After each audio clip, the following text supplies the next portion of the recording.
What is the Quran? It is a set of 7th century revelations from God made to Muhammad in 2 cities, Mecca and Medina, in what is now Saudi Arabia. It heralds the truth that there is only one God, not the many gods still being worshipped in ancient Arabia.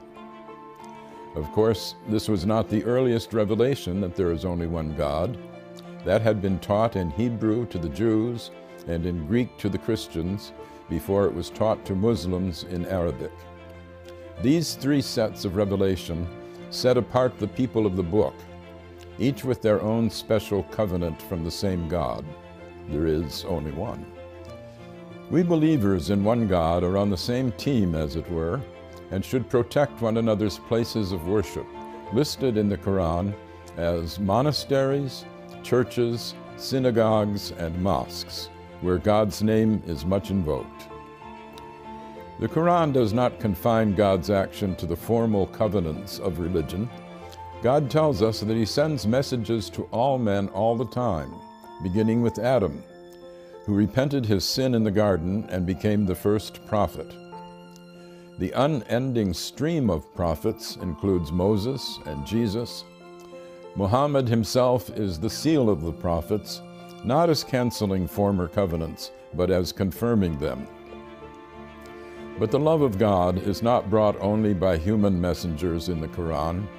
Creation itself is a set of messages from God, which speak a divine code that we are told to decipher.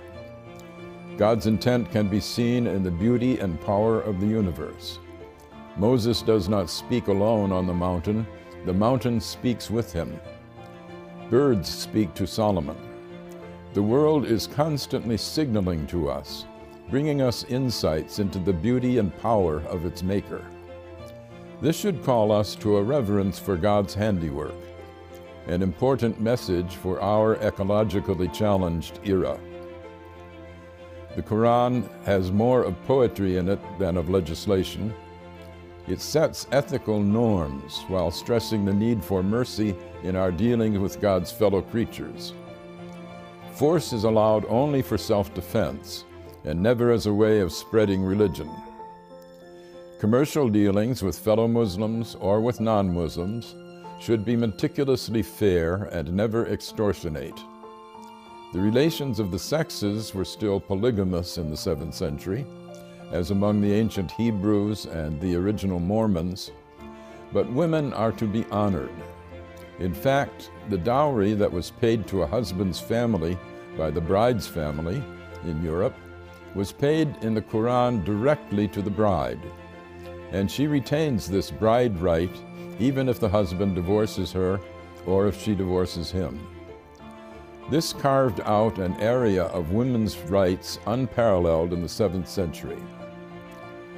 The Quran is a book of many levels and great depths. Even non-Muslims can learn from it, as Pope Francis has proclaimed. I am Gary Wills for the Amerstein Center.